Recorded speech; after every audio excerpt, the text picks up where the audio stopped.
Un déjeuner de presse pour poser la problématique de la mauvaise exécution des travaux publics au Burkina Faso. L'œuvre est de l'ARCOP, l'autorité de régulation de la commande publique, ce matin à Ouagadougou.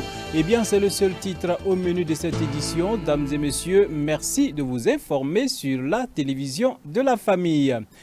Sans transition aucune, l'autorité de régulation de la commande publique DIGE a organisé ce 14 octobre 2020 à Ouagadougou un déjeuner d'information et d'échange avec les hommes de presse sur la problématique de la mauvaise exécution des travaux publics. En même temps, ce cadre a servi également à l'ARCOP pour la présentation de son rapport d'activité de l'année 2019. Plus de précisions avec Antoinette Bénon et Jonas Tondé. La problématique de la mauvaise exécution des travaux publics au Burkina Faso a fait objet d'échanges entre l'autorité de régulation de la commande publique ARCOP et les hommes de médias. Et selon l'ARCOP, cette mauvaise exécution des travaux publics provient de diverses sources, à savoir le problème général de gouvernance, le comportement des acteurs, la mauvaise qualité de prévision budgétaire. À ce sujet, des actions ont été menées en vue de dresser une cartographie des compétences dans les ministères et les institutions pour une bonne gestion. Pour remédier à la problématique de la mauvaise qualité des ouvrages, objet donc de la commande publique, de notre point de vue, s'articule, comme je l'ai toujours dit, à un double niveau. Il y a le niveau même du renforcement des capacités, du renforcement des compétences des acteurs. Et pour cela, il faut naturellement aller au-delà de ce que nous faisons, ce que nous avons fait jusqu'ici. Deuxième aspect, toujours au niveau donc du comportement des acteurs qu'il faut améliorer, je l'ai déjà dit, c'est qu'il nous faut absolument rompre avec, je dirais, le manque d'éthique, la mauvaise conscience professionnelle que certains ont. Il nous faut rompre avec cela en faisant de telle sorte que, évidemment, tous les acteurs qui n'ont pas le sens de l'éthique et de la déontologie que la commande publique requiert là, soit sanctionnée, extirpée du système. Il faut intensifier l'application rigoureuse donc, de ces dispositifs répressifs. Il nous faut donc pour cela intensifier les enquêtes et il faut appliquer surtout les sanctions qui existent déjà sans complaisance et sans pitié. Il y a d'autres outils que nous avons développés et qui, de notre point de vue, viendront donc résoudre un tant soit peu la problématique de la mauvaise qualité. En plus des échanges sur la problématique liée à la mauvaise exécution des travaux publics, l'ARCOP a présenté son rapport d'activité de l'année 2019, lequel rapport est jugé satisfaisant. Cependant, quelques insuffisances ont été relevées. Elle se situe, comme je l'ai déjà dit, essentiellement au niveau donc, du comportement des acteurs. Alors, nous avons constaté que dans l'examen des plaintes pour lesquelles le régulateur a été saisi, notamment l'organe de règlement des différends, que des mauvaises pratiques persistent au niveau donc des acteurs. C'est d'ailleurs la raison pour laquelle il y a un nombre élevé de plaintes. Vous savez que notre pays, contrairement à ce qui se passe dans les autres pays, enregistre le record de plaintes, alors qu'il y a des pays qui passent plus de marchés et de loin d'ailleurs devant nous. Une autre difficulté que je n'appellerai peut-être pas insuffisante, mais une difficulté qui a été notée dans le rapport 2019, mais qui est en passe d'être résolue, le président l'a dit tantôt dans son intervention, c'est que le régulateur dans ses actions était limité par la question donc, de l'insuffisance des ressources financières. Alors cette limite justement provenait essentiellement donc, de l'ineffectivité de la redevance de régulation. Au cours de cette rencontre également avec les hommes de médias, l'autorité de régulation de la commande publique a affirmé que de nombreuses entreprises ont été sanctionnées concernant la mauvaise exécution. Et à la question de savoir si l'autorité n'est-elle pas souvent influencée par les politiques dans ses prises de décision, le président du Conseil de régulation souligne que l'ARCOP est libre de ses actions et que dans les jours à venir, de nombreux acteurs répondront de leurs actes. Une page politique dans cette édition. L'Union pour le progrès et le changement UPC se prépare pour la conquête du pouvoir d'État au soir du 22 novembre prochain. Le Parti du Lion a au cours d'une conférence de presse fait le point de ses candidatures aux élections couplées du 22 novembre prochain et il est revenu également sur le mode de désignation de ses candidats et présenté sa direction nationale de campagne. C'est en présence de Gédéon Tapsoba. Pour le scrutin du 22 novembre prochain, l'UPC, qui est l'Union pour le progrès et le changement, a déposé des candidatures pour la présidentielle et pour les législatives dans les 45 provinces et sur la liste nationale.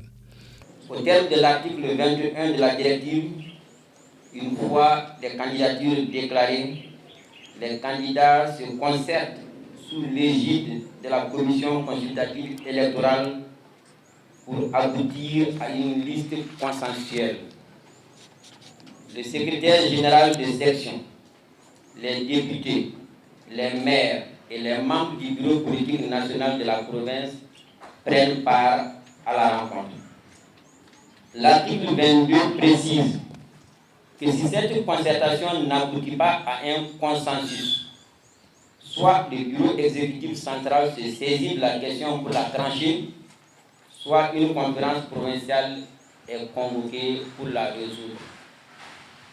L'article 25 note que si la conférence provinciale échoue à obtenir un consensus, on procède à des primaires lors de la rencontre. En cas de primaire, le corps électoral se compose des membres du bureau de la section, des membres des bureaux des sous-sections, des maires, des députés de la province et des membres du bureau politique national et ressortissants de la province. Note qu'il y a 46 listes de candidatures aux législatives déposées par l'UPC, dont 39 ont été validées par consensus, 5 par des primaires et une par alliance avec un autre parti.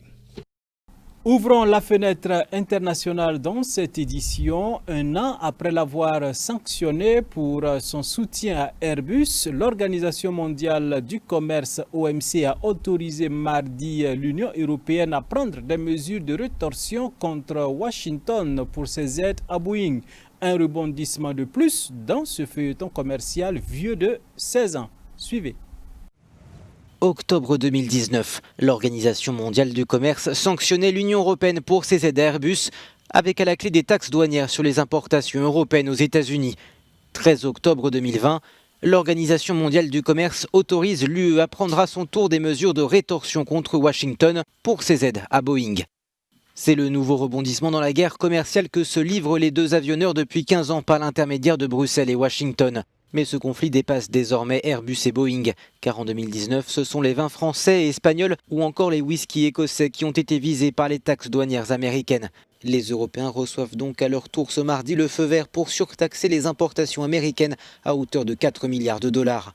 Pourraient être ainsi taxés les avions de ligne produits aux États-Unis, les tracteurs, le tabac, le ketchup ou encore le saumon du Pacifique. Mais les Européens iront-ils jusqu'au bout, surtout dans la perspective de la présidentielle américaine ? Bruxelles a d'abord appelé mardi à un accord négocié avec Washington. Les États-Unis affirment de leur côté s'être mis en conformité avec les règles de l'OMC et ont dit souhaiter intensifier les négociations. La perspective du retour en vol du Boeing 737 MAX, interdit de vol depuis 2 accidents meurtriers, pourrait être une incitation de plus à négocier. À quoi ressembleront nos économies nationales en 2021 ? Alors que la deuxième vague de coronavirus laisse planer de nouvelles incertitudes sur la reprise, le Fonds monétaire international livre ses prévisions. Selon lui, avec une croissance estimée à 5,2% en 2021, la zone euro, France et Espagne en tête s'en sortiraient mieux que les États-Unis et le Japon. À quoi ressemblera l'économie mondiale en 2021 ? Alors que la deuxième vague de coronavirus laisse planer de nouvelles incertitudes, le Fonds monétaire international livre ce mardi ses prévisions. En 2021, l'économie mondiale pourrait enregistrer une croissance de 5,2% après une chute de 4,4% en 2020, un chiffre moins élevé comparé aux prévisions de juin. Nous avons assisté à une reprise au troisième trimestre qui a été très forte, mais partielle. Elle a été très forte parce que le taux de croissance a été élevé car nous sortions d'un gouffre, mais elle a été partielle parce que l'activité n'a pas pu retrouver les niveaux qu'elle avait avant la pandémie. Avec une croissance estimée à 5,2% en 2021, la zone euro, France et Espagne en tête, s'en sortiraient mieux que les États-Unis ou le Japon, alors que leur récession a été plus importante cette année. À noter que la Chine retrouverait une croissance à plus de 8% sans même passer par la case récession en 2020. Mais ces prévisions s'accompagnent d'un degré d'incertitude élevé. Si la résurgence de la pandémie persiste, explique le directeur adjoint du département de recherche du FMI, cela pourrait abaisser nos prévisions. Pas de quoi se réjouir à moyen terme donc. Après le rebond de 2021, la croissance mondiale devrait progressivement ralentir. Et surtout, selon le FMI, la pandémie va balayer les progrès engrangés depuis les années 90 en matière de réduction de la pauvreté et des inégalités. Au Moyen-Orient, les négociations entre Israël et le Liban sur leurs frontières communes, sur leurs frontières maritimes, ont repris de plus belle. L'enjeu est crucial car le Liban, qui traverse une crise économique, entend exploiter des gisements d'hydrocarbures offshore. Or, une partie de la zone visée par les Libanais se situe dans une région maritime revendiquée également par Israël. Suivez. Faut-il y voir un espoir de paix? Le Liban et Israël ont en tout cas entamé des négociations pour tenter de régler leurs différends sur leurs frontières maritimes. Ce premier round de pourparlers entre deux pays toujours officiellement en guerre est placé sous l'égide de Washington et des Nations Unies et a lieu à Nakoura, au sud du Liban, où siège la FINUL, la force onusienne dans le pays. Pour le Liban, qui traverse une grave crise économique, l'enjeu de ces discussions est crucial.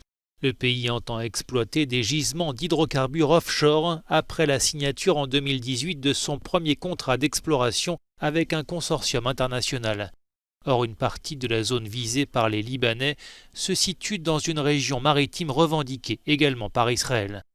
Ce matin, le premier round de négociations, jugé davantage technique que politique, n'aurait duré qu'1 heure. Un deuxième round de pourparlers est prévu à la fin du mois. Ces négociations entre Israël et le Liban interviennent 4 ans après leur dernière confrontation militaire de grande ampleur. Elles ont par ailleurs lieu sur fond de tensions en Méditerranée orientale entre la Turquie, la Grèce et Chypre autour de l'exploration des gisements d'hydrocarbures. Dames et messieurs, c'est fini pour ce soir. Toute l'équipe se joint à moi et vous souhaite une excellente soirée en compagnie des programmes de la télévision de la famille. On se donne rendez-vous demain pour d'autres actualités. Eh bien, Dieu bénisse le Burkina Faso et Dieu bénisse chacune de vos maisons. À demain donc.